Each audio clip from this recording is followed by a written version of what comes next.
I'm going to say this on this stupid podcast that no one listens to, and in like 3 weeks, Marjorie Taylor Greene is going to be like, vegan terrorists. Welcome to the Patriotic Podcast.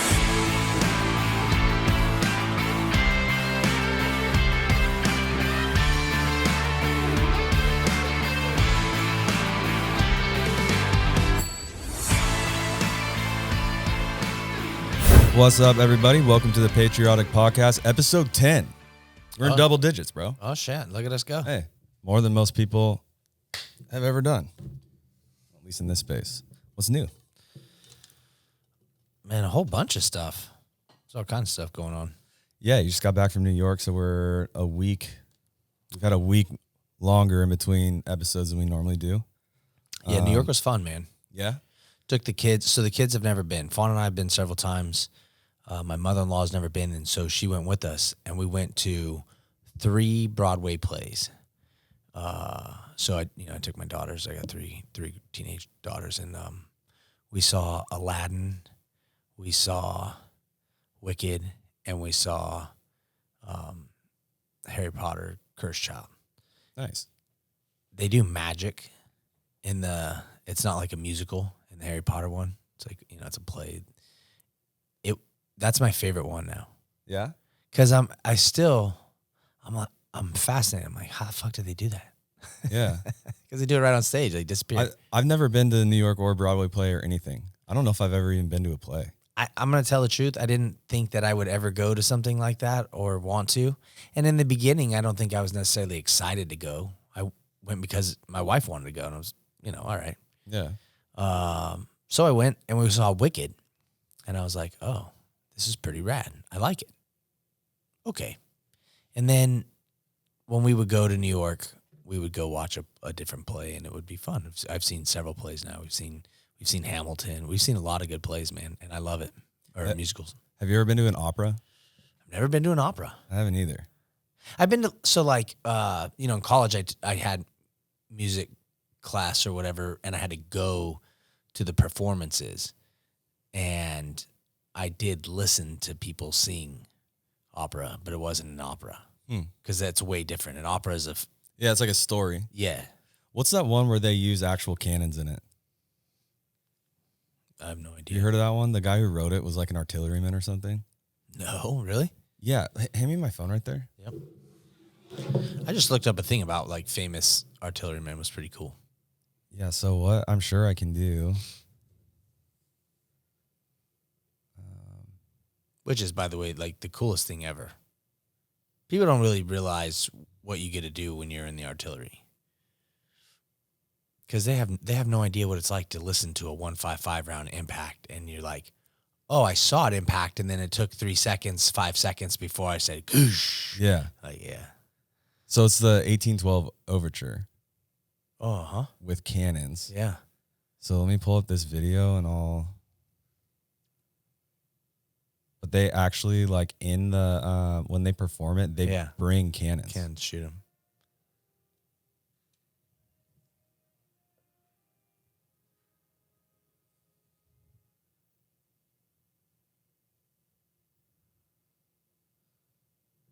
All right, so I'm definitely not going to listen to this 16-minute fucking thing. What? This is beautiful, bro. This is how I was hoping we were going to start the show. Give me the cannons. Where are the cannons? Playing with our cannons. That's why I can't go to opera because I'd be in the crowd like, where's the cannons?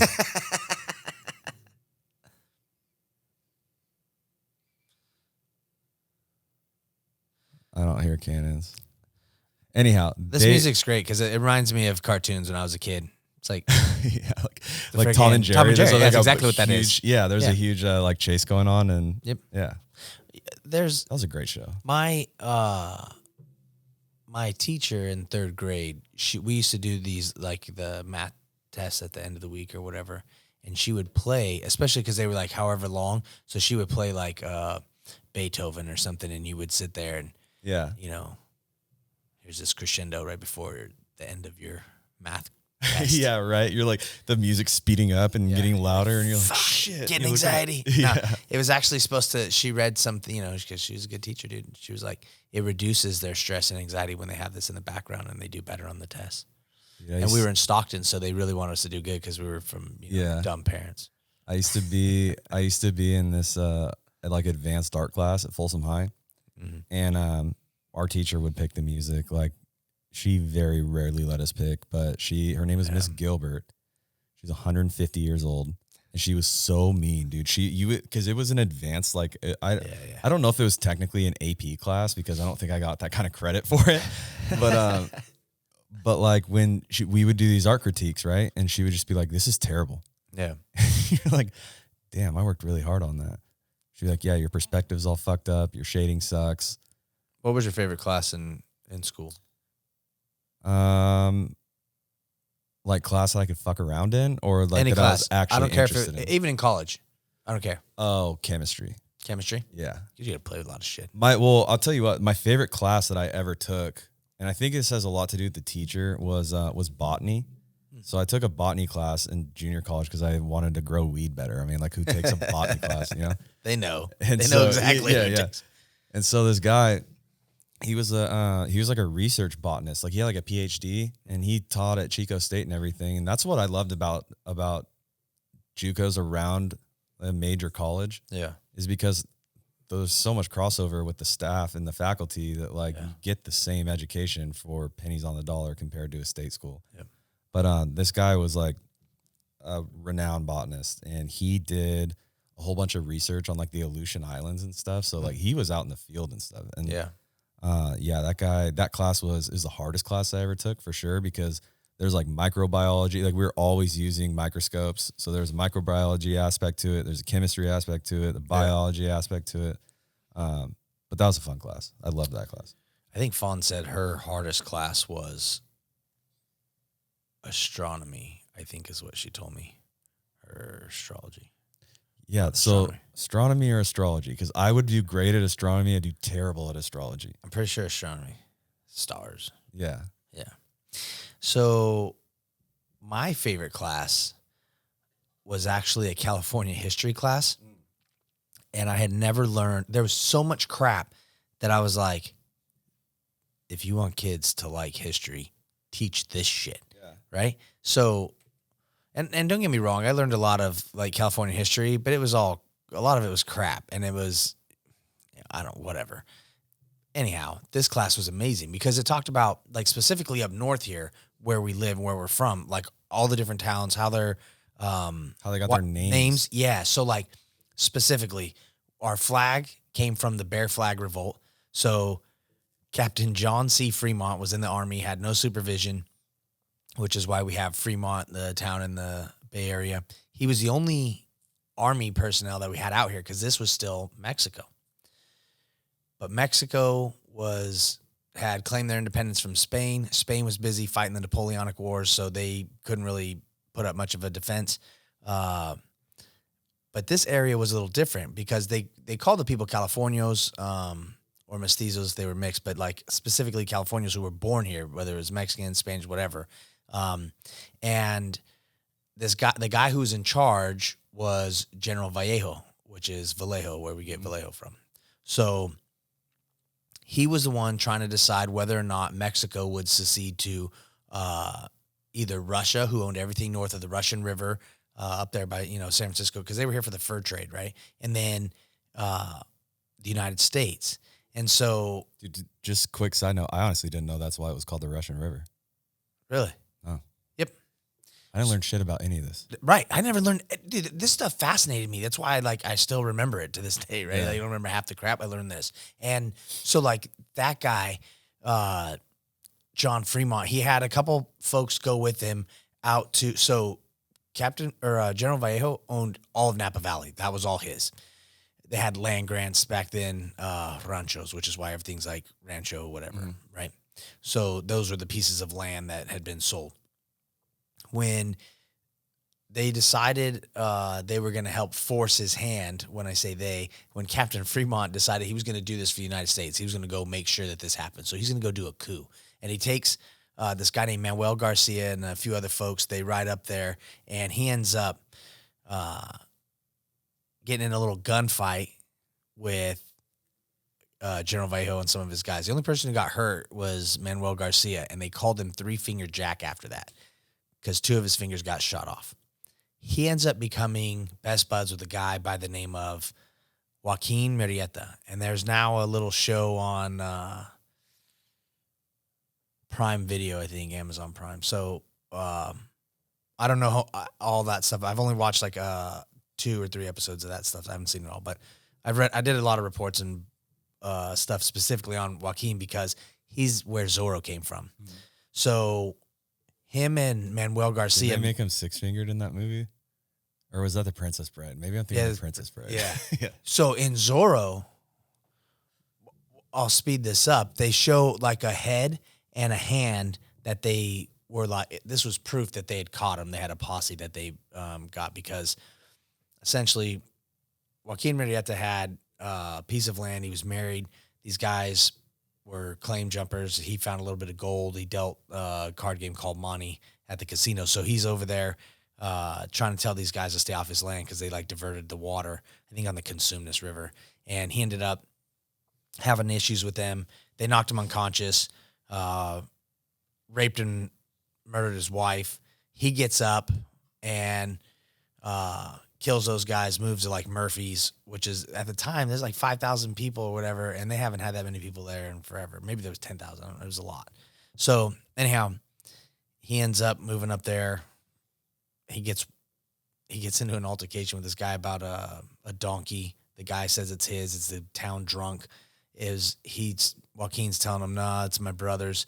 And they end up going to town the next day, and the guy gets everybody at the bar who's all drunk, riled up. They hung his brother, whipped Joaquin 40 times. They said, don't kill him because he's a good card dealer at the game. He's a fair, dealer, because everybody spent their time in the casinos drinking shit in the saloons. Yeah. So anyhow, him and Manuel Garcia, he's like, fuck it after that. And they start going on one. And they had known all these trails because they were taking horses down to Mexico. So they knew all these trails. And he ends up, creating some enemies and things like that. The state wanted him dead. So they told General Vallejo, he seceded to California. They did, after the coup, he ended up signing over. I think Sutter helped broker the deal. But what ended up happening was they took all of his land, gave him 10 acres, said your land grants are not valued or viewed as acceptable by the United States government, blah, blah, blah. So we screwed them over, took their shit. And then Manuel Garcia and Joaquin Murrieta were running horses, and they started hiding and robbing people and doing all this stuff. And it ended up creating some chaos, a little drama back in the day. And now there's a lot of stuff named after him. San Joaquin County, where Stockton is, Rancho Murrieta, all that stuff. And it's pretty interesting to see like how things turned out and why all these names are like that. Yeah, they literally taught us about Sutter's Fort. Yeah. It was about right. And you know what's crazy is that after touring the Powerhouse, I tried to look for some books on the California, like the Northern California Gold Rush, like our area specifically. Yeah. There's next to nothing. You need to check out Leedsdorf. So he was a dude from the West Indies. He was half black, but he like hit it. People thought he was white and noble and all this stuff, so he could do business, right? Because otherwise he wouldn't have been able to. But there's a lot of cool stuff that I learned through that class, and that was definitely the most fascinating class I ever had, for sure, without question. Dude, speaking of local history, man, went to the prison the other day.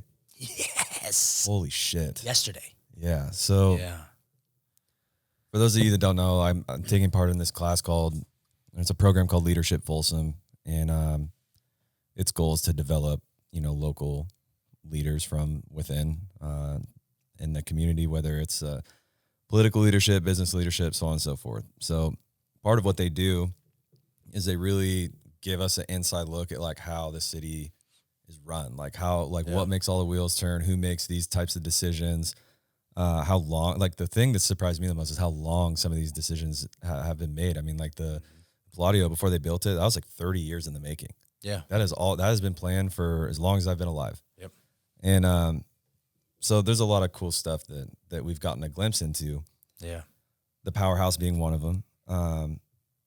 And then the prison has probably been my favorite so far. So yesterday, Rad. So we go into the prison, and it's like, I'm thinking. By the way, for those of you who don't know, we are in Folsom, California, where Johnny Cash made the album for his Folsom Prison Blues. Yeah, and where people like the Menendez brothers were incarcerated. Oh yeah, Charles Manson was incarcerated. There's been a lot of famous folks through there. Yeah, some not so savory names. Yeah, and anyhow, I'm thinking, I think we had 23 people in our tour.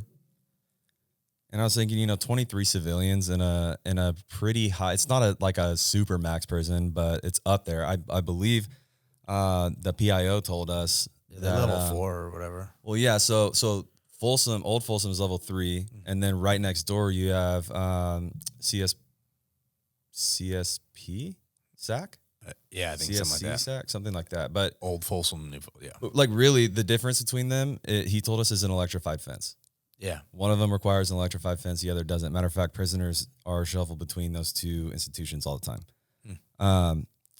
But I figured, we'd probably, I was like, I doubt we'll see any prisoners. Like there's no way we get close to anything like that. But like I was more or less, I was excited about the architecture of that place, because I know that it's old as shit. Well, and all those granite blocks were hand made, hand cut, hand cut. It was mostly Chinese labor there. And back in the day, we were walking down we went through the East Gate, and we're kind of walking down toward the actual prison itself, and we passed this big hill that's now overgrown in weeds. Apparently, COVID like kind of wiped out their whole program that they had going on up there. But way back when, they used to grow all their own food and everything at Folsom Prison. So they had agriculture, they had a butcher shop. Yeah, and so, exactly, self-sustaining. Now they were just doing like a gardening program, because again, like any programs you can get, you're gonna try and get.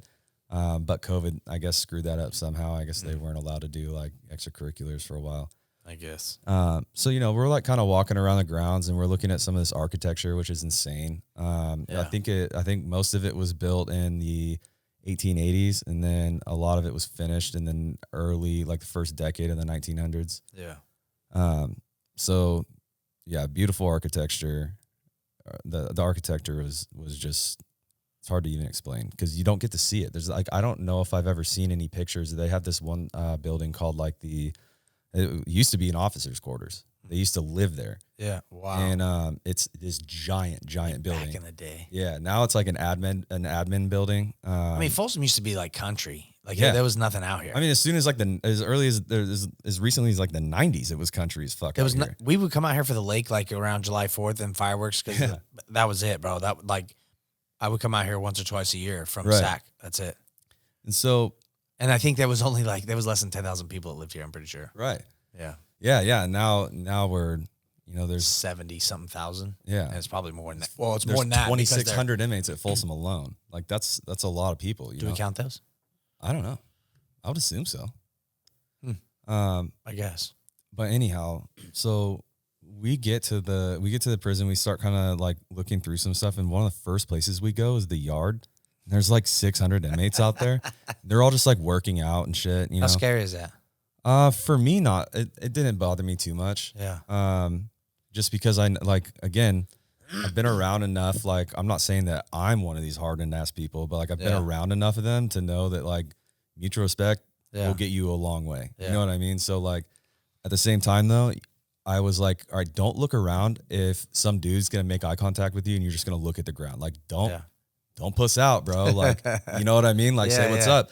And so I got comfortable with it quick. And like every time I walked by somebody, like half of our group, we'd be like, what's up, man? How you doing? And be like, oh, I'm good, man. Just, getting some reps in or whatever. Like they were all super respectful, because they were really cool with the PIO that was walking around with us. You could tell that like he has established a lot of rapport with all these guys. Yeah. So yeah, dude, for about 20 minutes, we're standing in the middle of the yard. It's not like we just went to the yard and looked out from the gate. Like we were inside. Like some prisoners wanted to like tackle one of us. He could have. That's crazy. Yeah. And like the PIO is like, he's like, look, man, you're safe. Like I've got guards everywhere. And like if Mini you 14s hear, up there, I'm sure something. yeah, and he was like, if you hear an alarm, he's like, just don't sit down. He's like, it happens every time. Every time we're out here and there's an alarm, all the prisoners are supposed to sit down. He's like, inevitably, a person from the door sits down. Don't sit down. We were like, all right. But we spent some time out there, and it was like surreal, man. To me, I've only ever seen that in movies and stuff. And I was walking next to this lady that was on our tour with us, and she was like, I feel like I'm on a movie set. And I was like, yeah, I feel like Robert Redford's going to walk out from behind the corner. There has been some movies filmed there. American Me was filmed there. Yeah. It was part of it, which is a crazy-ass movie. Yeah, he mentioned that. And then so was Riot on Cell Block 11. I have the 2 movie posters. We'll put them up in the new studio. Yeah, hell yeah. But I haven't seen American Me, which blows my mind. I like literally learned about it yesterday, so I have to watch that. I've heard it's intense. I actually watched it on the plane not that long ago. I think to Miami or back, which is funny because that is a wild ass movie. It's about the Mexican mafia, and they're not very happy that he made that. Edward James almost did it. Yeah, there was a lot of controversy from like the head ups, like the bosses, and they were like, we didn't give him permission. Fuck him. Danny Trejo actually got involved in some of that, and he was like, also incarcerated at Folsom Prison, right? Which is why he didn't do. because they asked him to be in the movie, and he said, he's probably like, hell no. Nope. He ended up doing. I forgot. Anyways, but yeah, he's in lots of movies. Yard was wild. From there, we went into their mess hall, which is where Johnny Cash played.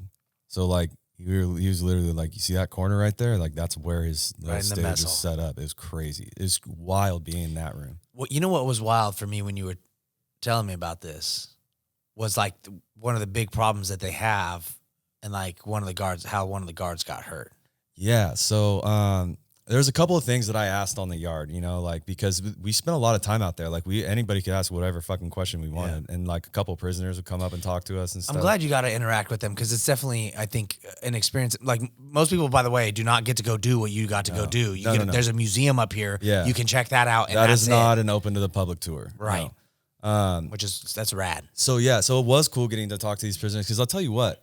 Like I had, you know, like one of my best friend's dad worked there for decades. Like I had a picture of what I thought Folsom Prison looked like in my head, and it is so different now that I've seen it. Like it's crazy. So a couple of things, like one of the most striking things to me, and like granted, it is April, but like the grounds are beautiful. Like if you can like just look past the razor wire and shit that's everywhere, and rolling like look at the rolling hills that like.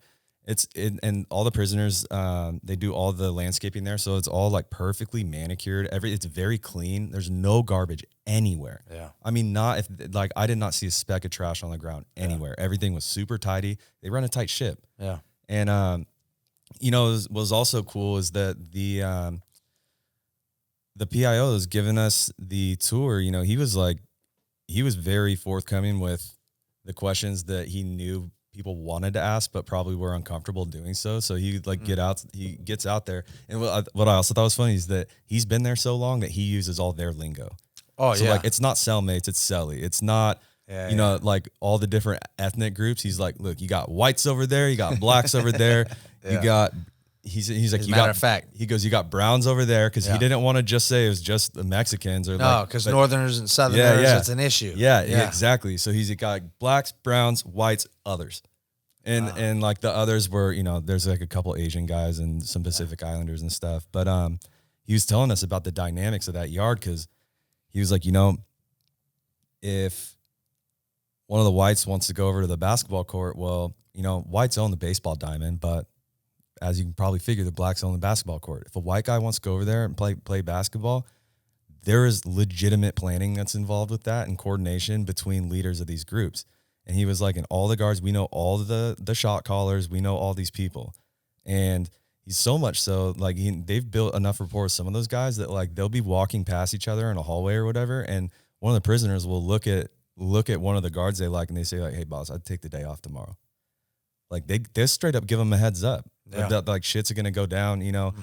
But, you know, like, somebody in our class was like, you know, is there anything you guys do to try to prevent that? And he was like, no. He's like, you have to understand that, like, where are these guys, like, we're not going to give the whites a day, Tuesdays on the basketball court, because people fought, and some people might have even died for that territory on this yard for 3 hours a day. He's like, that is not our shit to mess with. You know what I mean? So like he was very like realistic about their approach. Yeah. Because I mean, like, what are you going to say? Like, no, hey, like, you all play and get along. Yeah. That's not going to work, dude. And then they stab each other. Yeah. And like the prison politics, while they're complex, there's a simplicity to them that doesn't exist outside of those walls. You know what I mean? Yeah. Like, it's eye for an eye in there, straight up. Yeah. And so that's always interesting to hear about, because it's just not something that we experience out here. Yeah.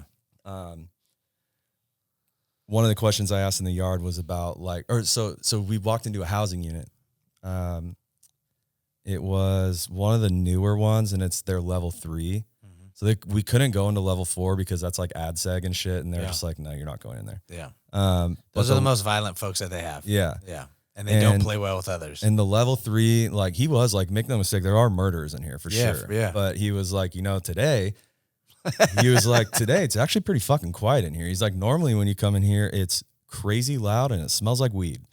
And someone was like, weed? Like, how do they get weed in here? And he goes, drones. He's like, drones are a major problem. He had a lady that, like, one of their CEOs actually got her hand all cut up from a drone prop because she swatted it out of the air with her hand. Could you imagine that? I go to work today as a prison guard in Folsom Prison, one of the most famous prisons ever. And my biggest issue in 2023 is drones dropping drugs in the yard, or potentially weapons, or, who knows what. Yeah. So he said that, well, it hasn't happened yet. Like, their big concern is that someone's going to drop a fucking gun. Yeah. Because like they have dropped weapons in the past. Wild. They said that it's mostly drugs, but like they said that just last week they caught a dude across the American River, like fucking sitting there with his goggles on, flying a drone. They were able to like arrest him, and apparently it was like one of this dude's old cellies that that got out. Yeah. He's like, hey man, give me some drugs or whatever.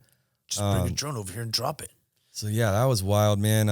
It's like what is it? World's Dumbest Criminals, man. Yeah. Like, fuck. Yeah, just got out, and you're gonna fucking. So I'll tell you about some of the escapes that they told us about, because there's been 2. But another crazy thing, dude, the hanging room. And I fucking joked about this yesterday because, like, he just said the hanging room. And again, I know I'm at a fucking prison. Look, I'm a smart person. No, the people at home are gonna love it when you say this. For this. But like, dude, yeah, I was thinking like a day room where you can hang out and read a magazine and watch a fucking soap or something. The hanging room is where we hang out. Yeah, and then we so naive, bro.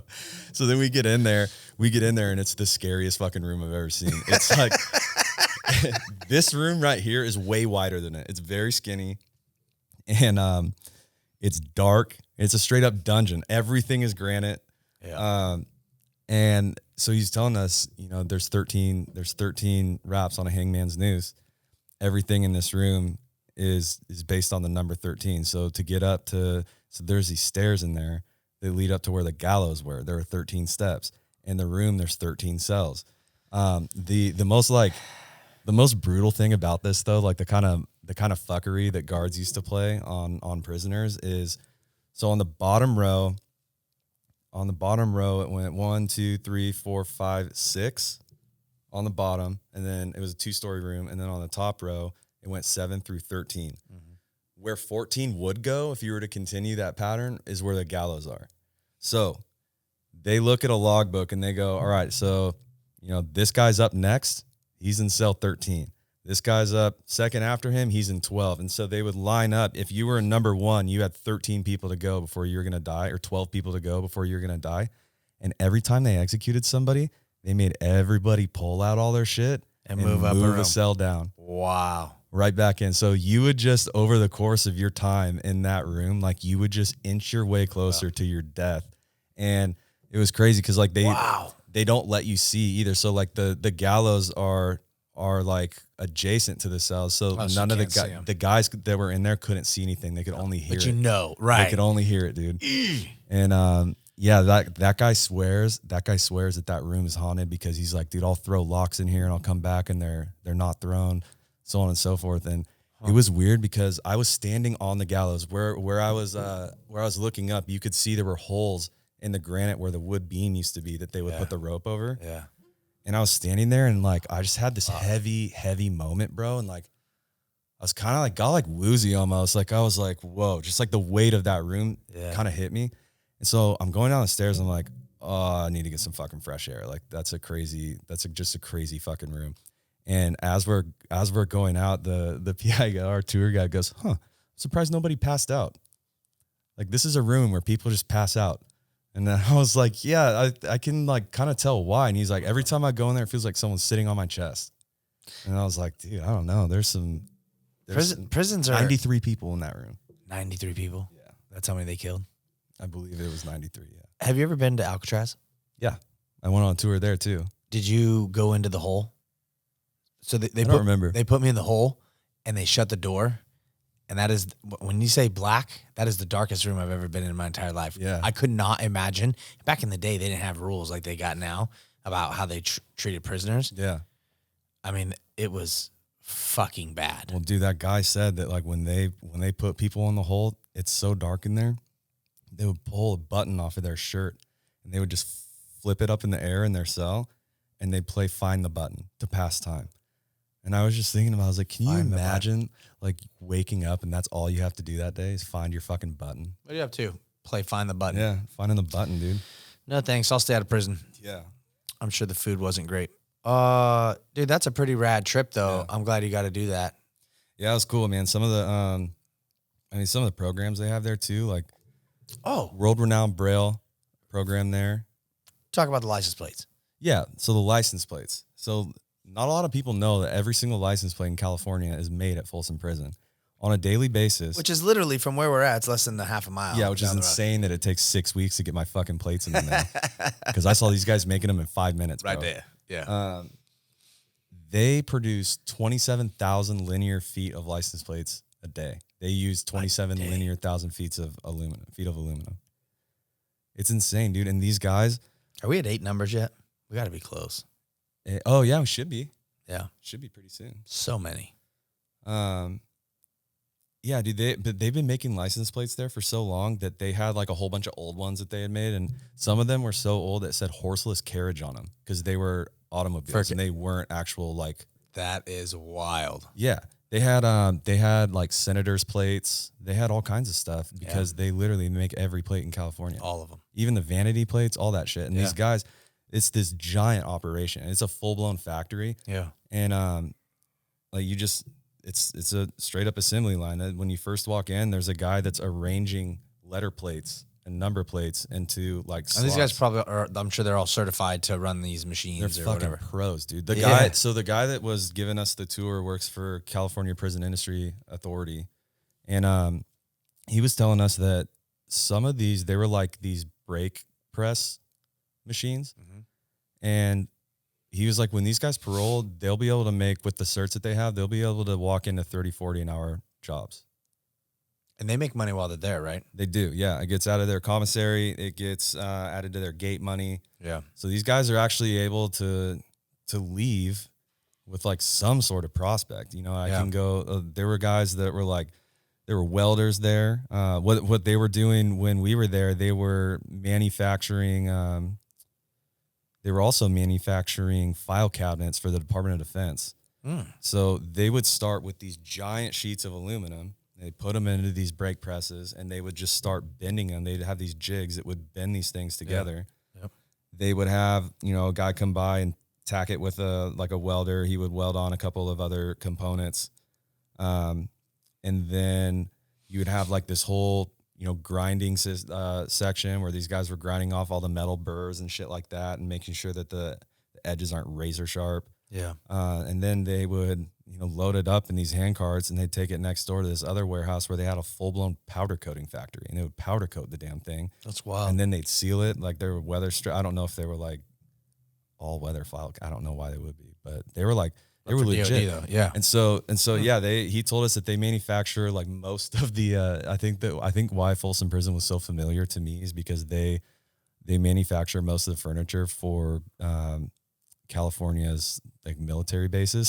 So it's like all looks the like same Camp shit. Roberts fucking, it's all the same shit, dude. It's funny. wild. Those guys are crazy talented too. And then like the Braille programs, it's world renowned. I mean, one of the guys in there is one of like 20 people in the world that have all 5 of these certs. Yeah. And I mean, he's been in there since like 89. I don't know if he'll ever parole, but if he does, you know, hopefully he has something to walk into. Did you just say 1989? Yeah. Like my t-shirt, bro. Okay. Couple things. One, let's talk about this. The Battle of the Bay, the 1989 World Series Fall Classic, if you will, between the Oakland Athletics and the San Francisco Giants.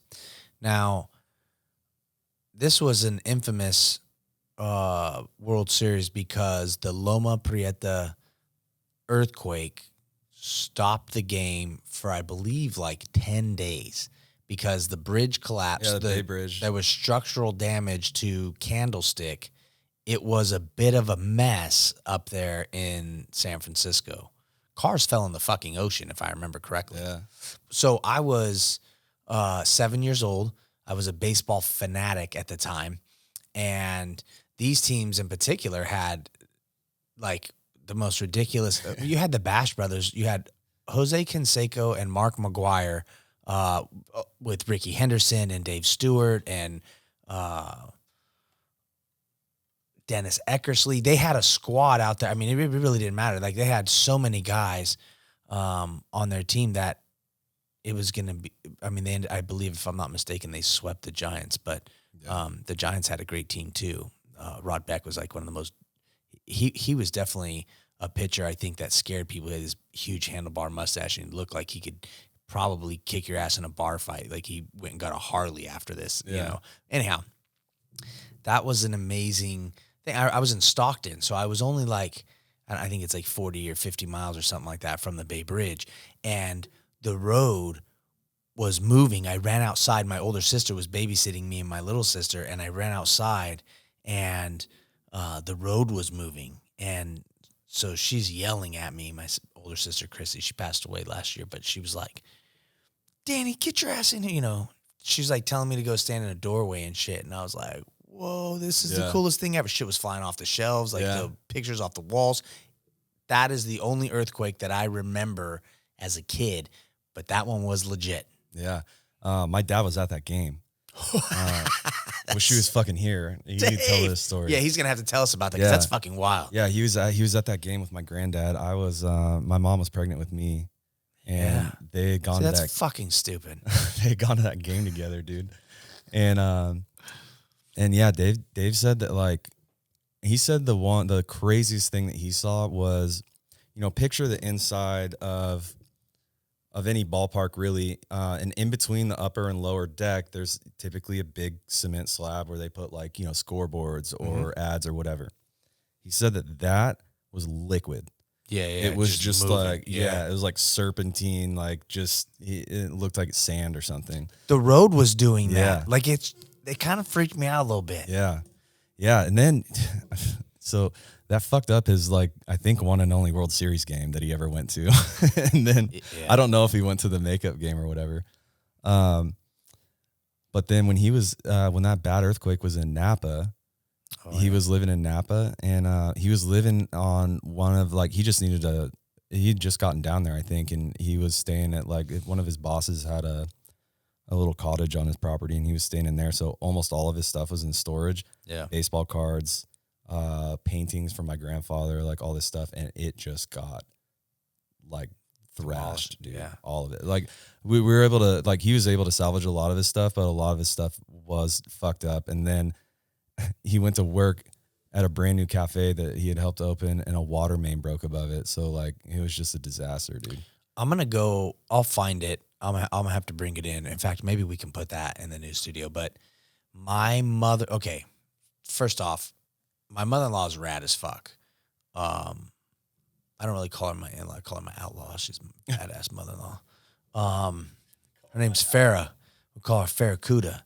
Farrah was on the cover of Time magazine or Life magazine when she was a little girl. She was on her grandpa's lap. His name is Yakima Canutt. Yeah. And he was the original stuntman. Have we talked about this on here? You've told me about it, but I want other people to know. All right. So Yakima's the original stuntman. Like, they do shit now that he invented, including punching into the camera, or like all these different things. So he was he rode like Broncos and things like that. He was a rodeo guy, and he made some of, first off, my favorite movies. Like growing up, Swiss Family Robinson, he made that fucking movie. Those were his Great Danes, like Duke, and like those were his, right? The horses, all these things. He took care of these animals, and he made sure that they, like, people respected these animals. Like it was pretty cool who he is and what he did. His best friends, this is ridiculous. So his best friend is John Wayne, and his other one is Charlton Heston. And he's the only stuntman ever got an Oscar or whatever it was. I think it's an Oscar, and it was given to him by Charlton Heston. And then, he didn't give a big old speech. He just, all right, let's ride. Yeah, he's a country dude, and so that is, he helped raise Farrah, and then they have, like, if you go look up some of the most, like, top 10 stunts, go on YouTube and look up top 10 stunts ever. You're going to find, like, Ben-Hur. Yeah. Him and Joe Canutt. So Uncle Joe, they did the craziest things. Rio Bravo, they take the horses right over the cliff into the water. All this shit. Some of it was accidents, dude. Like when they crashed the chariots, that's not what they expected. They didn't know that was going to happen. One of the other ones, I'm trying to remember which one it was now, but he drops down in the middle, like underneath the horses in the carriage, and he like lets go, and it like runs over him, and that wasn't supposed to happen. That wasn't supposed to go down like that. No, it's Rio Bravo. Anyways, like all these different movies. So he has a star on the Hollywood Walk of Fame, and it's right across from John. I mean, him and John Wayne, dude. It's kind of ridiculous. But so I have all this cool shit, like tons of stuff from John Wayne, from other shows that he was on, from different things. But there's this really cool, I don't know where she got all this stuff. My mother-in-law has this, it's a picture from Nob Hill in 1906 when the earthquake in San Francisco happened then. It is complete, total devastation. So I don't know if you've ever heard of this, but like, or what happened throughout that deal. But essentially they have these like shitty tenements that like Chinese immigrants stayed in. It was like Chinatown or whatever, but it was like really crappy housing. It wasn't good or had any standards. When the earthquake happened, it caused fires all over the city. It was like the most ridiculous thing. And it made the fire department there better than like anywhere else at the time. New York has really, because they have to deal with these, huge buildings and shit like that.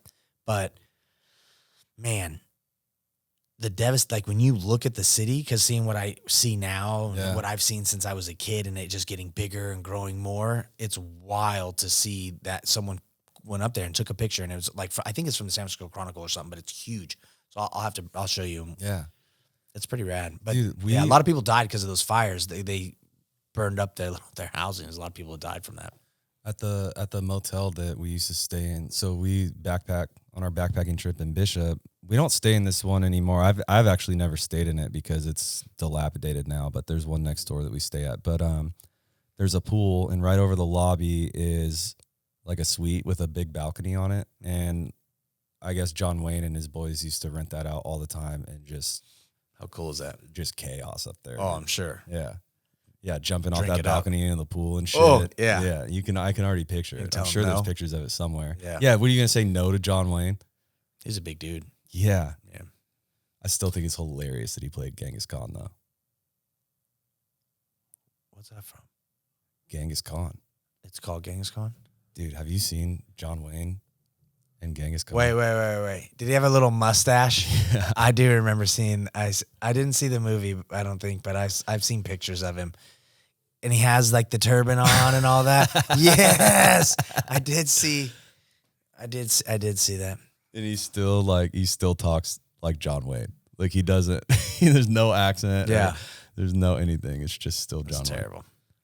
Yeah, man. A lot of cool stuff. Like Fawn was born down in Hollywood. I told you her mom dated Bob. Keep forgetting his name. Rafferty or something like that. He's the horse guy. Yeah. Oh yeah. The what's his name? The guy that gets caught doping his horses. Yeah, that was him. I think it's Rafferty. Bob. Rafferty or something like that. Is that right? I forget. So like she used to work at the Hollywood horse. I don't know. I don't even know what it's called. The horse track. Bob Baffert. Baffert. That's it. Baffert. Yeah. Farrakouta used to date him. Dude, she's done a lot of cool shit. We should have her on the show one day. She's an arborist. Like, she used to climb out in the woods, man, and guys would give her shit. She's tiny. Yeah. Right? She didn't give a fuck. She's like, whatever, man. I'm cutting these trees down, getting this money. They lived out in this place called 44 Ranch, because you took a 44 with you everywhere when you rode around out there, and out in Mountain Ranch. And she's just like my wife. She couldn't answer any sort of like trivia, like pop culture shit from like the 80s. She didn't watch TV. She took like pre-bass in a little 5-gallon paint bucket because she was a little dirty hillbilly, and I love her to death for it, because she had such humble beginnings, and everything we've built together is nothing short of amazing. So I'm like, yeah, it's cool. Yeah, dude. I can't imagine the people that Yakima ran into. So, like, if those are just his buddies, like, imagine everybody else he's running into. Well, okay, I'll give you an example of the kind of impact that he's had. This is random shit, because I know people don't know who the fuck I am. You shouldn't. I haven't done anything special. But I met some cool people. One day, I met Tom Hanks. It was actually the second time we were meeting him. The first time we didn't really have a whole lot of time to interact. And on this one, I didn't think we were going to either. We were going down. They had like a little red carpet thing, and we were just taking pictures of him or with him. And so I talked to him for a second, and I was like, oh, yeah, I married Hollywood royalty too. This is Yakima Canutt's great-granddaughter or whatever. And he's like, really? Yeah. I was like, yep.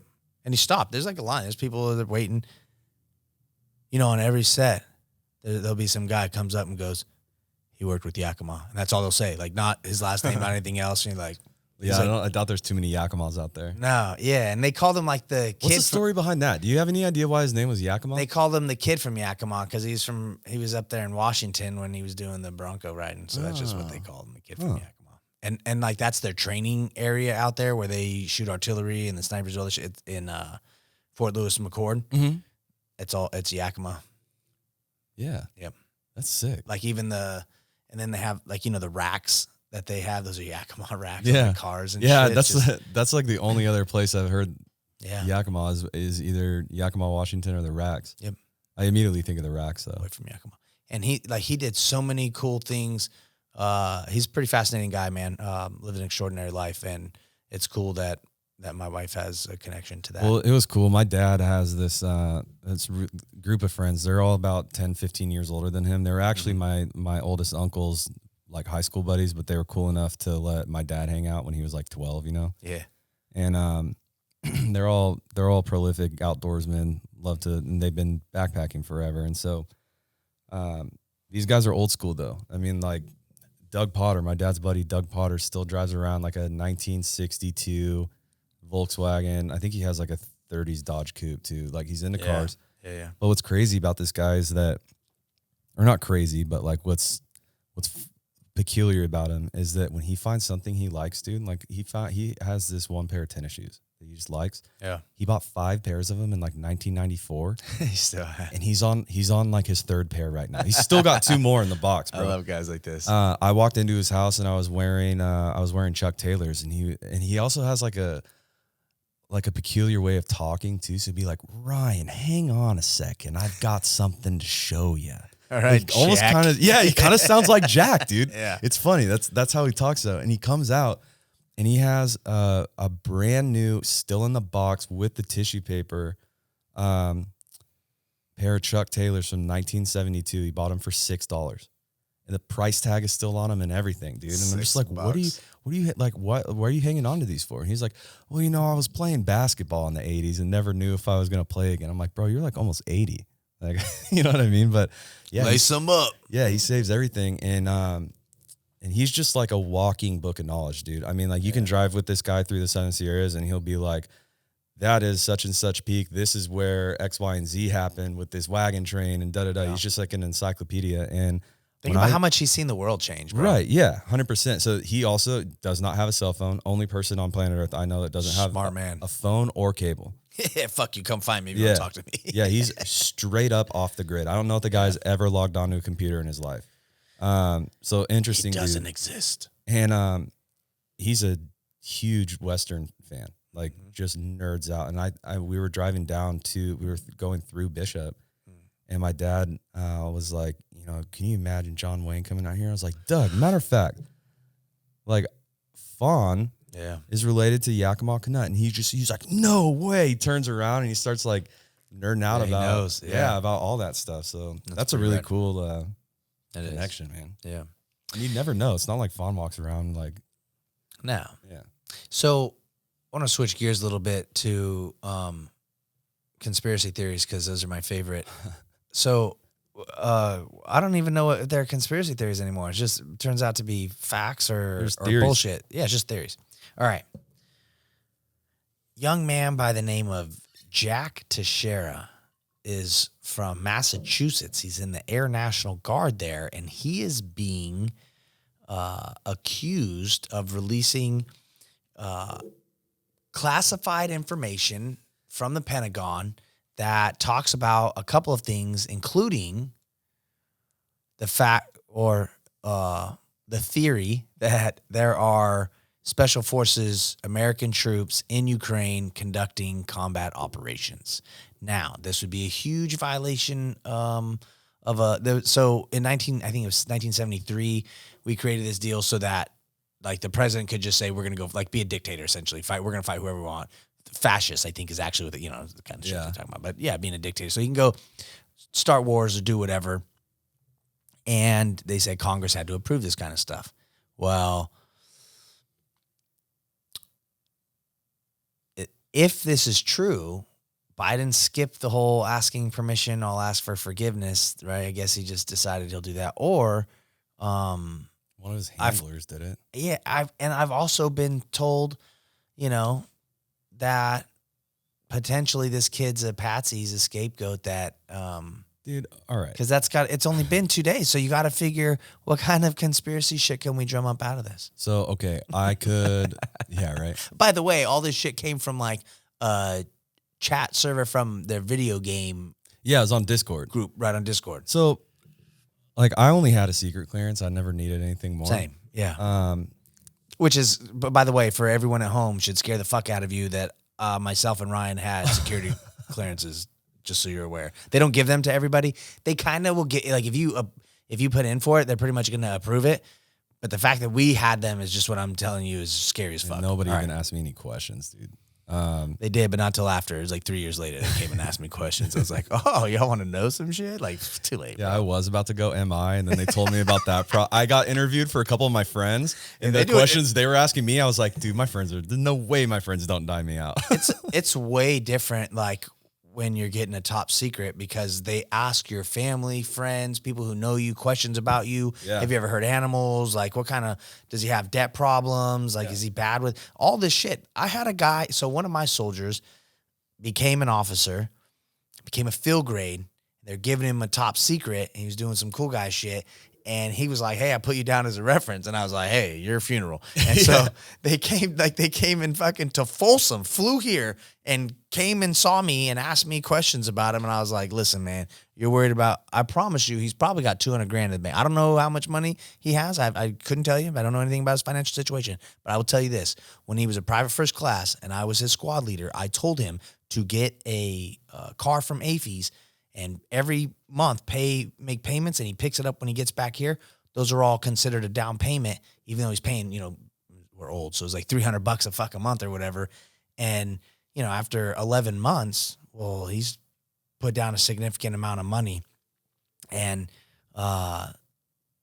he had a yellow Mustang because he was a private, and that's what they do. So he bought a Mustang. Sorry. By the way. Well, it's hilarious. Dave is driving a yellow Mustang as a rental right now. So, yeah, that's funny. Well, listen, this was like, so we're talking, it had to have been at that time, 12 years later, right? And I'm like, he still has that Mustang. He's saving his money, I promise you. Like he was always, as far as I knew, he wasn't frivolous with all his shit. Yeah. You don't have to worry about him like selling secrets and all that other stuff because he's not worried about that. Yeah, it's funny. Good dude.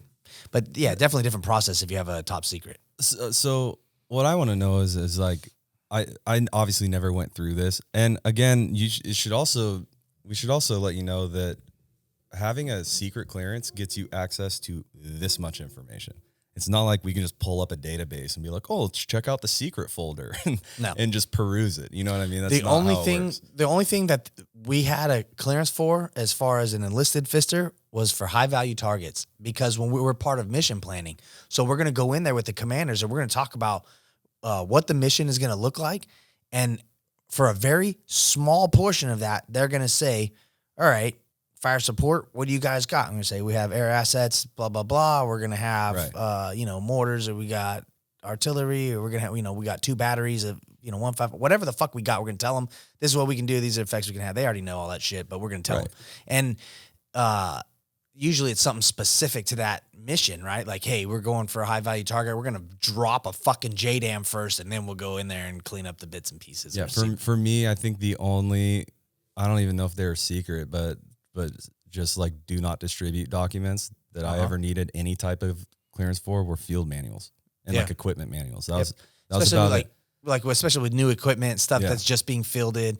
Like when we had, well, and all of our tables and shit for artillery, especially like they don't. I mean, like I'm sure a lot of that is already out there, or it's just 12. Well, it's just fucking math. You you can also calculate for it. It's not like we're doing that in a secret fashion, but pretty much manuals. But anyhow, let's say this kid he has a top secret clearance. Mm-hmm. What does a 21-year-old Air National Guardman, what documents do they have? That's what I don't understand. Like, what could he have leaked, and what's his unit's mission? His unit's obviously not deployed. He's from some weird air wing. I guess he's intelligence though, but yeah, I mean, I guess like there are active. But he's the guard. Yeah. Why wouldn't the active duty folks do this? Yeah, that's what I don't understand either. Like, what information did he? It's very weird. Yeah, but listen, seems kind of scapegoaty to me. Yeah. So there's a lot of stuff going on with the government, right? So now they're saying we have troops potentially in Ukraine conducting combat operations. We also have so this guy's, they're worried that he's putting people at risk and things like that. And I totally understand. Obviously, I want transparency from my government, but I'm not going to get it. So are we mad that this guy's a whistleblower? Is that what he is? Or was he just talking shit on Discord with his homies? That's what I'm saying. Like, what if he was just talking shit on Discord? Should have let him have a hot plate and more than 6 beers in his room. Right. That's like, what? I don't know, man. And who was he talking to? Right. And then you have, we have. That said, there are Discord channels for everything, though. So he's private for, I don't know, he's an E3 or some shit. He's bottom of the food chain.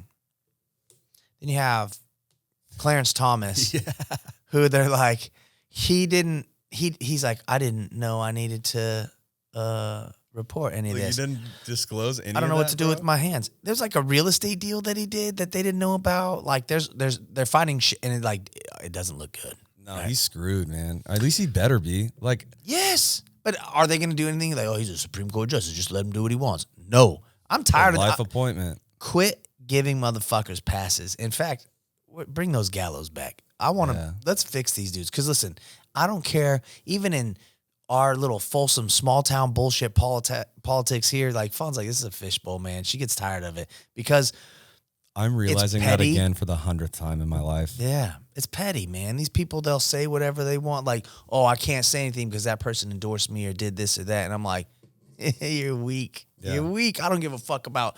But I think that's why I'm comfortable in my own skin, because I don't mind being raw with people. I don't mind being vulnerable. I'll tell people about my worst days, or I'll tell people about my failures, because I don't really view them so much as failures. I view them as, lessons learned, or and when I was younger, I was stupid. I had to learn things 4, 5, 6 times, but I the more gray hair I get, the quicker I pick things up, right? Because first off, I don't have the time and energy anymore. I'm fucking tired more than I was when I was 20. But with age comes wisdom, just like with the older gentleman you were talking about, Mr. Potter or whatever. Yeah. Like, dude, I heard this saying the other day that I'd never heard before. It was on a fucking LinkedIn post, so take it for what it is. This could be completely wrong, but the message still applies. They claim that it's like a Navy SEAL saying, but like when things suck extra hard, like if they're out running and it just starts dumping rain, one of their like sayings is max benefit. Have you ever heard of that? Mm-mm. They say max benefit because like the harder it is, the more it's going to harden you, the more it's going to challenge you mentally, physically, spiritually, so on and so forth. So apparently they look at each other and say max benefit. If there's any SEALs out there that's bullshit, let me know, because I literally read that on LinkedIn. But I'll ask them. Now I do know Deadpool said max effort, and I do like that. So maximum effort. I'll have to have. So I think I told you my buddy Rob Garnett, him and Alex West, he was part of Dev Guru. Rob was a Bud's instructor. Like they run One More Wave. Well, Rob runs it now, as far as I know. And they provide surf equipment or things to get you in the water, right? And they made me a custom board, which I freaking love. Surfing is something that, it's like a baptism for me. Wash all the shit off. And I'm appreciative of that. But those dudes are great. And I think Rob would come on the show, so I'll have to talk to him. And he's got a lot of cool stories. We got to get some guests on for sure. We do. We have a lot of folks that actually we're going to start lining up to come on here. We're going to talk about One Pill Can Kill. We're going to talk about some jiu-jitsu and life stuff. We're going to talk about preparing for, okay, look, I know that probably like episode 3 or 4, I can't remember anymore, but when we talked about the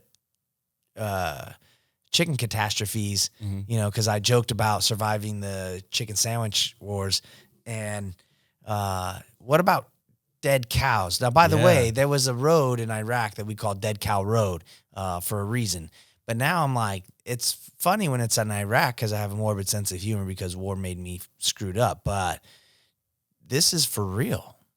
This is legit. There's thousands, 18,000 or some shit like that, cows dead.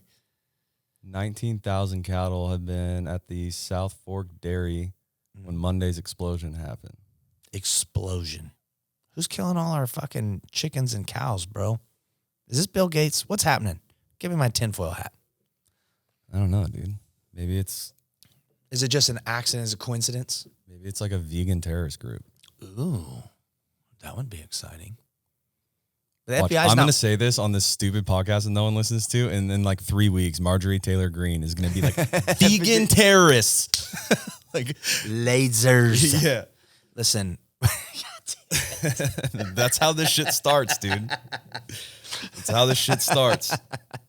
I'm going to fucking tag her in it. We're going to get a visit from the fucking Alphabet She's Boys. Be like, oh, yeah, that's a good idea. I heard it from this guy. It's a credible source. Yeah.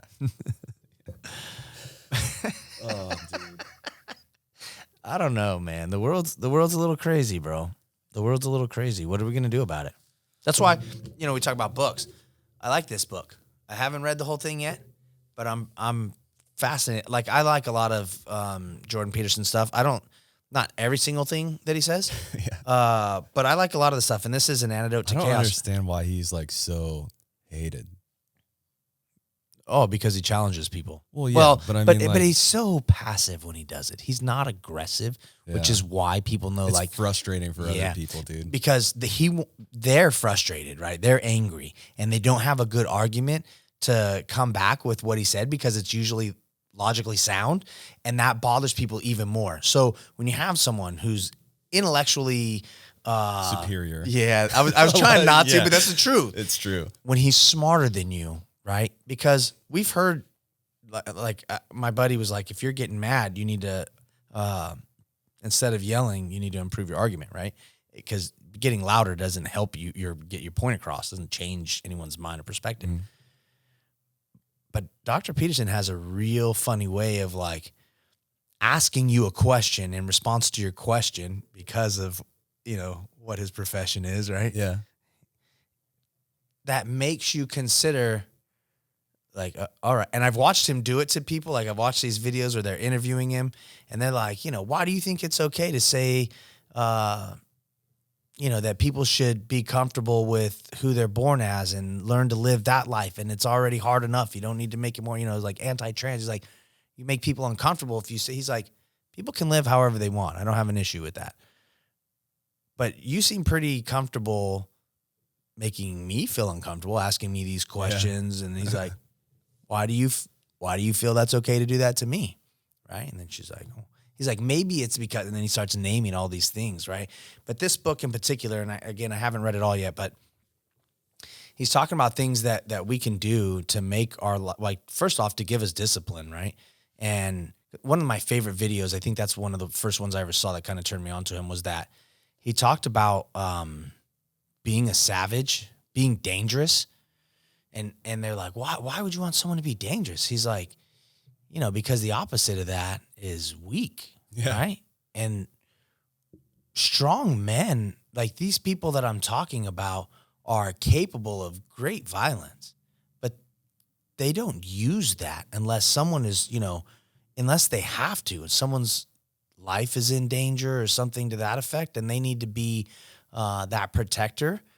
That should be something we applaud, but instead we call it toxic masculinity. It's nonsense. The people who are weak are shooting up your schools. The people who are weak are abusing women and children or animals. And, the people who are weak are out here throwing tantrums and fits and getting violent with people because they can't control their emotions. Those people are weak. And he was right. Like, it hit me right in the feels. Like, those are the people, because I behaved that way before. I allowed my emotions and my trauma to be my guide or be my excuse when I acted like an asshole. And I love that he's doing this to people who are specifically young men who need some sort of guidance, fatherly advice, role model. And it's, I think, refreshing, to say the least, to see that that's not dead and gone, that we can still continue to teach the next generation. And I know that every generation talks shit about the next one. My dad's generation hated we talked about this before, but even now, like when I see Tyler Vargas Andrews and those guys, I love it because they're savages. But exactly like he said, that discipline is the part where you can do these things, but only when it's necessary, completely necessary to preserve life, again, protect people. And that's what our job's supposed to be as men. We were always, there was always wars and things like that, but our job was to protect our family and provide for them. And that's really why I do all the shit I do, is for my family, and my life is. I don't get why people are like legitimately upset at men for wanting to provide still. I just saw a thing that said 50% of women, this is in the last 50 years, women have gone from, I think it was less than 10%, earning more, to over 50% of married couples, men and women, heterosexual relationship. I guess we got to say that kind of shit now. All right. So in a marriage, women now, more than 50% make more money than the man. Yeah. I think that's pretty fascinating. They said it's mostly due to education. A lot more women are obviously going to college and starting their own businesses or becoming executives. They're very organized. They can multitask. We suck at that shit. So it makes sense to me. But it was something that people didn't like specifically in society because it led to less women having children. Our population is declining, they say. And they didn't want them out of the home. They wanted to, rear the children and all that shit. So it's definitely interesting. At the prison, one of the people in our group asked the PIO, our tour guide, she's like, if a prisoner wants to transition in here, like, do you allow them to? And he just kind of goes, yeah, I mean, one of these people wakes up and they decide they want to be a woman. They're free to be a woman, but it's tough for women in here. And he turned around and just kept walking. It's just like, that's about as, yeah. Well, listen, I feel the same way as what I was talking about with Jordan Peterson, in that you can live your life however you want, right? Like, and as a soldier who fought to preserve our constitutional rights, it's that you can do whatever you want. I don't care who you are, what you dress as. They used to just call them cross dressers when I was a kid because they wore dresses, whatever. No one cares. Not that I know. I mean, if someone does care, that's on them. I think the bigger issue is when we see a very small amount of people, right? These, like, the trans community is very small in the United States, despite the fact that it's bigger than anywhere else. It's still a very small part of the population. But when they're telling you you have to address them a certain way, or, say they're a man or a woman or whatever, and you don't want to, you're like, listen, you're telling me I have to be comfortable with you being a man or woman or whatever you say you are now, but you weren't comfortable being a man or a woman or whatever you were born as. Why do I have to carry that burden of making you feel comfortable as to who you are? That's an inside job. That's your part of this. I struggle with that because, I mean, obviously, like, as a parent, I don't want the school over here peddling shit that I don't know about, especially when it comes to sexuality. That's my job as a parent, to talk with my kids. I want less government influence, impact. I want them out of my fucking pocket, right? All that thing. Did you see a teacher speaking before the school board defending the right for a teacher to provide guidance without the parents' knowledge about transitioning? Yeah. Listen. I don't look, I'm not cool with that because like, now you're implying that you know what's best for my kid more than I do. And the whole purpose of our Constitution was to make sure that the government knew to shut the fuck up. Yeah. Right. That's why we're getting shirts, and you'll be able to find them on our website that says ungovernable. And that's what we'd like you guys to remain. I want our government and our country to be the best in the world. I want them to lead by example. I want them to be transparent and have integrity. What I want and what they are willing to do are two separate things. I'm not in control of them, and I get that. That's why I encourage everyone to vote them out. Like, your politicians aren't shit. They'll send your kids to fucking Ukraine or to China or to Taiwan, but they're not gonna have any skin in the game, and they don't care. They're just gonna make money. Speaking of, I just saw, like, there's some these fucking goddamn crooks. So, there's more folks who are selling, whether it's, I think Google is now getting sued, and they're in big trouble.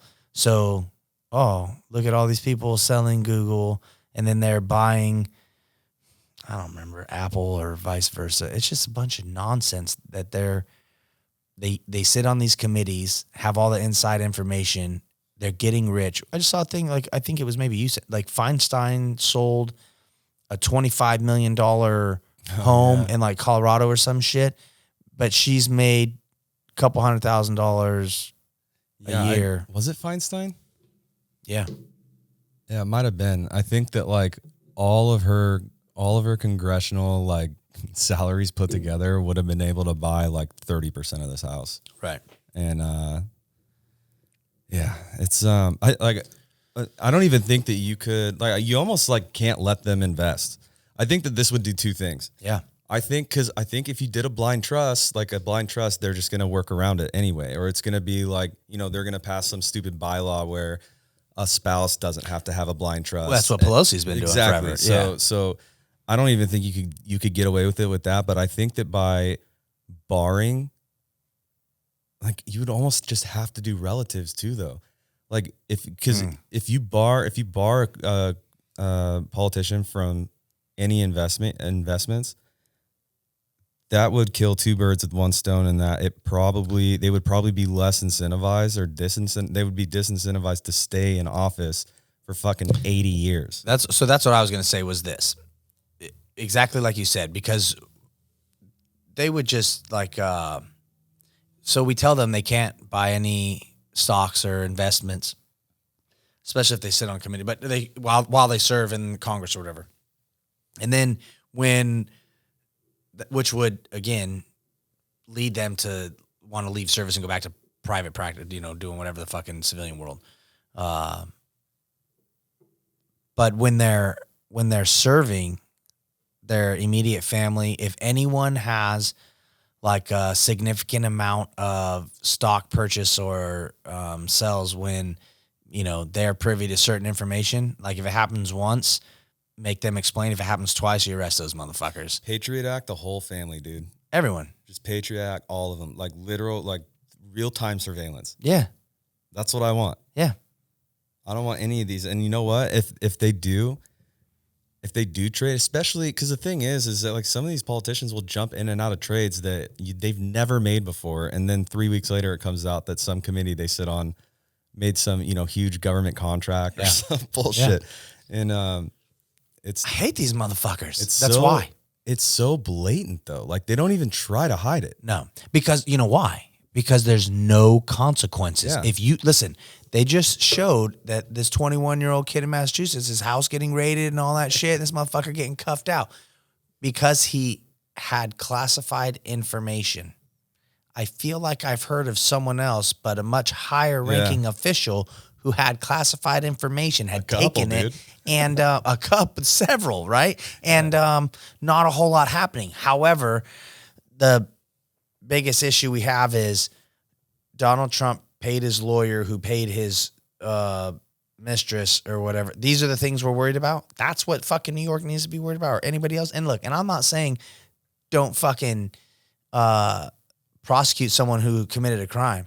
I'm saying don't take a misdemeanor crime, make it a felony, because then it feels like this is just a political stunt.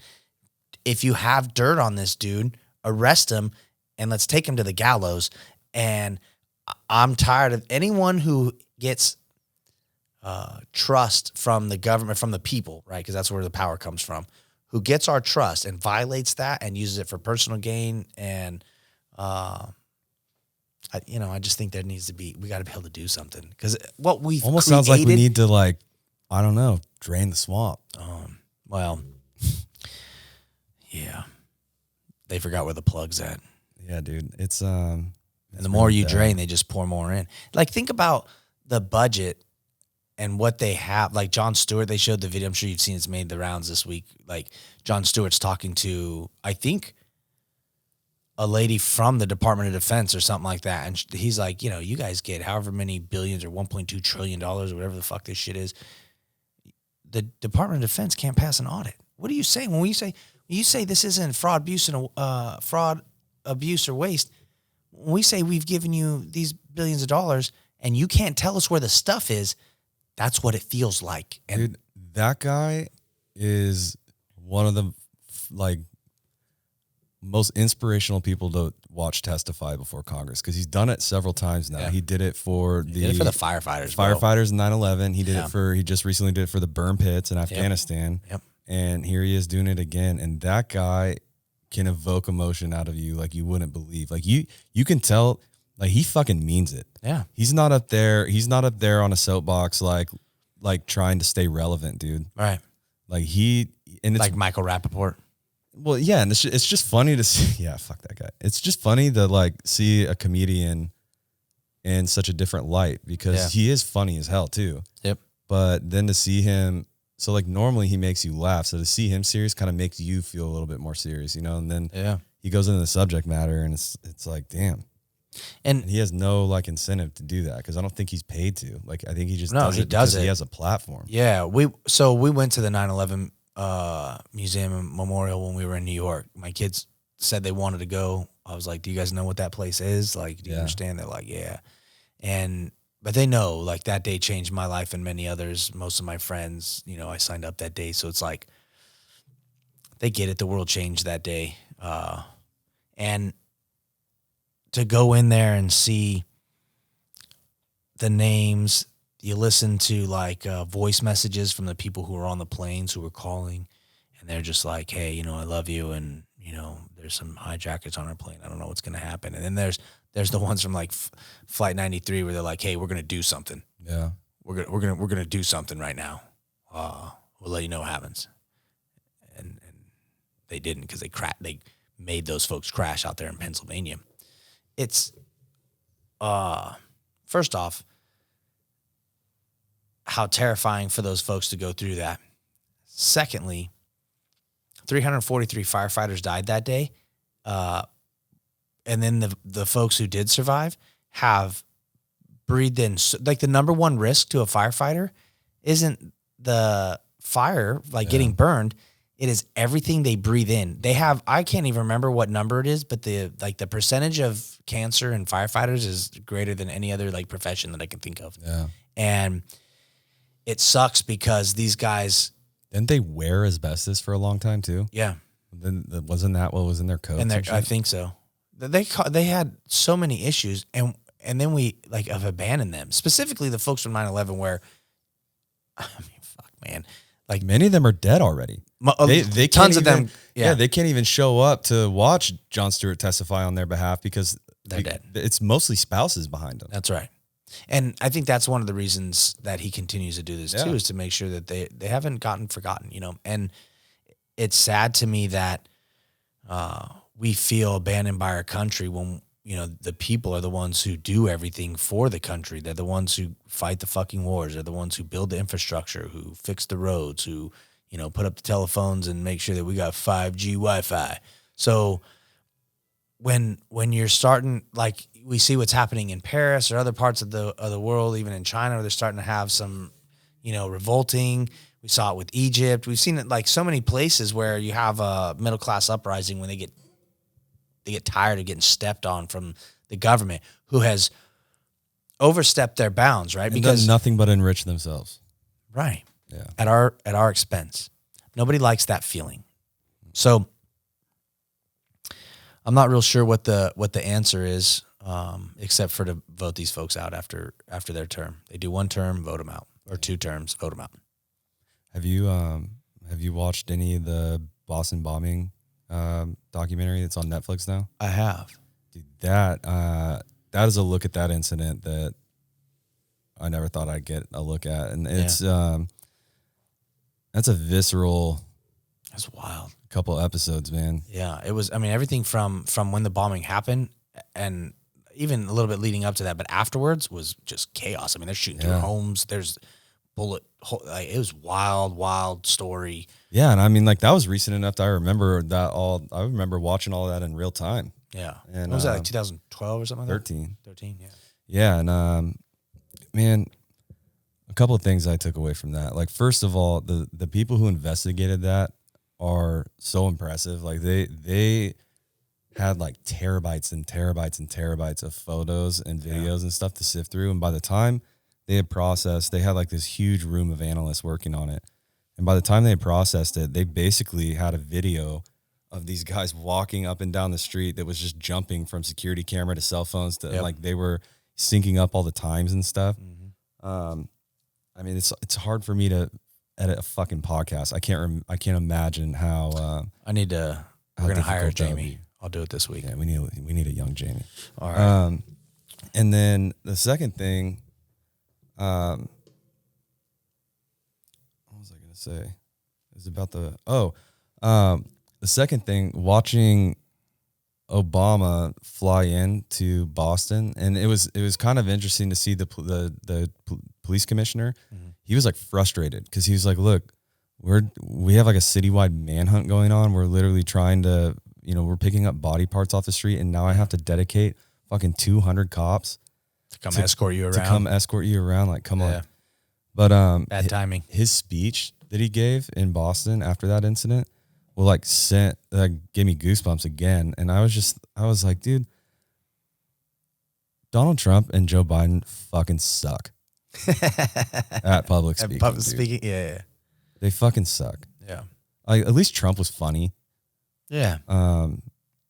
China. God, did you see that video of Joe Biden's handler was hot mic'd or something, and you could hear everything that he was saying to Joe? No. Okay, this is worth watching before we sign off, because we're almost there. All right. So Joe Biden was this is gonna be funny, showing up for an event. He's such an embarrassment. That's my biggest issue with Joe. It's forget the fact that he's I'm pretty sure he's corrupt. He knows that his son was getting money when he was vice president. He's kept classified information, all that shit. It's that he's an embarrassment. When he gets up there and talks, and when he's got the Easter Bunny directing him on where to go, I'm embarrassed as an American. That's it. That's my biggest issue. Moment Joe Biden shakes hands with thin air after speech. I have to see that. I mean, dude, you can't pass that up. Oh my God. He's just going to be like, yeah, thanks. You're not corn pop. Just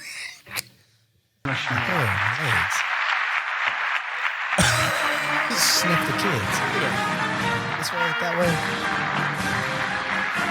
Just come over and. Does anybody know where I'm going? Dude, that was bad. I love it when I do love it when members of Congress bring it up to someone they're asking, like, hey. Let's move what do you on think to about our this? favourite serving president, Johannes, and I want to get your thoughts on this. This is the really worst part, is that there's intimate Brits, like, footage just here because we've got a hot making mic on the clowning bloke us, who's dude. with Just the straight president. clowning There's us. an event he went to the other day. We're easy And it's targets, just bro. We're fascinating low-hanging to listen fruit. to how much guidance and clarity he's trying to give Joe Biden as they walk up to the event. Watch it. Heading down here? Yes, sir. Down the ramp. And we have people lined up on the left over here. Some union leaders and Hey, workers. guys and ladies. Hey, guys and ladies. Your mark is going to be the blue one to the left. How y'all doing? You've got a blue mark, and that's okay. I'll stand my blue mark, and then I'm going to say hello to each one of you. Yes, sir. I'll help you get started. And I get to give orders. And then, there's a longer video where he's like whispering names to him and shit. Like, first of all, I wouldn't mind somebody like that.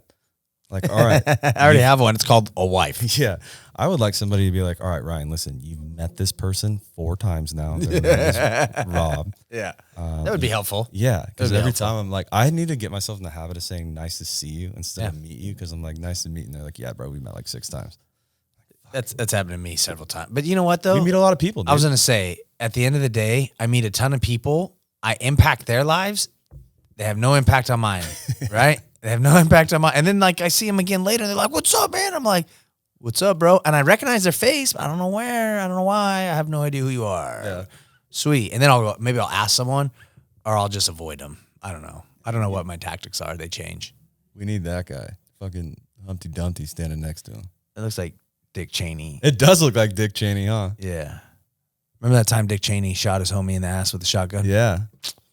You couldn't do that and not go to jail either. No. You know what I mean? Couldn't. Dick Cheney can. Like some sort of negligence charge or. Bro, yeah. Yeah, we'd be Has it screwed. been a hunter safety course? Hey, listen, man, before we get off here real quick, we're talking about baseball. I went to the Giants and the Dodgers game. I'm not going to any more games. Mookie Betts hit a home run. He was the first batter. Oof. I thought that was going to be like the end of my woes and we were going to come back and whoop their ass. Anyways, Muncy hit a grand slam later. It was terrible. So Was that the 5-0 game? That lost was to them? 9-1. Oh, that was a 9-1 game. That's yeah. right. The one we won was 5-0. 5-0, yeah. And all we needed was a grand slam to make me feel better after that. However, like that was pretty miserable. I fucking hated it and it sucked. And because of the weird schedule, they're not coming back. We won't see the Dodgers again until the last series at the end of the season. So you went to the game in San Francisco. Yeah. How was San Francisco? Shitty. Was it like noticeably worse? I haven't been there in a couple of years because of all the crazy shit I hear about it. Homeless is out of control. Yeah. There's this app that you're They supposed still to have have the for poop the app? poop and needles. Oh, they added needles to it. Well, yeah, because the city is giving needles to the drug addicts, and then and there's supposed to be a return policy, like, hey, we'll give you clean needles, so if you return them. but they don't because they Yeah. get high and they leave them wherever they're at, and they shit on themselves and piss on themselves, and they're like, yeah. So that's let me think. That's Nancy Pelosi's district. Yep. See, dude, you legalize drugs. You don't even have to give out the needles anymore. Say, hey, we'll administer it. And you got to get the fuck out of here and we'll see you in 8 hours. Bro, listen, they're talking about giving reparations in California to a state. Okay, first off, I've never owned slaves. I don't know anyone who's ever been a slave because no one who's alive was a slave, part of slavery. And California didn't have slaves. Yeah. So it's dumb, but we're the state that's doing that. Forget that. Our governor is flying around the country to places like Florida to go tell them, hey, did you know that California is a model for the rest of the country? And what I mean is it is 50th in personal economic growth because they make things so expensive here. Any money, salary increase you do get isn't worth shit. Mm-hmm. Fucking hate this state sometimes. Yeah. but they don't have Yosemite anywhere else, so it's a fucking real struggle. You know what pisses me off real quick? They have Yellowstone. I'm gonna go. They do have Yellowstone, but listen, that's a caldera, and you'll fucking die when it blows. But you'll be quick though. Yeah. But like the rest of us, if you're away from it a little ways, you're gonna die of like the it's not like ice, like the ash is gonna cover everything. I just don't want to die tired. I don't want to be like running from don't something. run. Yeah, don't run. I just want it to happen quickly. Yeah. So maybe I should just move to fucking Montana and sit right on top of it or something. Ryan, I love you. Do you know how cold it is there? It is cold. So Have cold. you ever been to Zion? I want to go there too. I didn't go through Zion. I floated down the Colorado River though, and like where the confluence where the Green River is, for like 120 miles or some shit. Damn. From Utah through the hold on, is it the Arches National? Oh, maybe it was Mount Zion. I'll have to look. No, I don't remember. Mount Zion's like awe-inspiring. This place, like, so we half time we floated, then we stop at night, sleep, wake up, go hike up like one of these things, come back down, get back on, start paddling. There was some pretty gnarly rapids. Yeah. It was so fun. It was definitely one of the coolest things I've done, which reminds me to remind people out there, listen, there's a lot of negativity. Keep your values, do rad shit, because you get one life, man, and I'm not going to let people ruin it. I'm not going to ruin it myself. I got a short time span here on this earth, and I'm going to live each moment as best I can, man, which is why we do this. Yeah, you're not gonna think back on your deathbed and admire how safe you played it, you know? Fuck no, dude. I'm going to tell you about this scar. Yeah. Yeah. Much more better. All right, man. Appreciate you, brother. Always a pleasure. Always.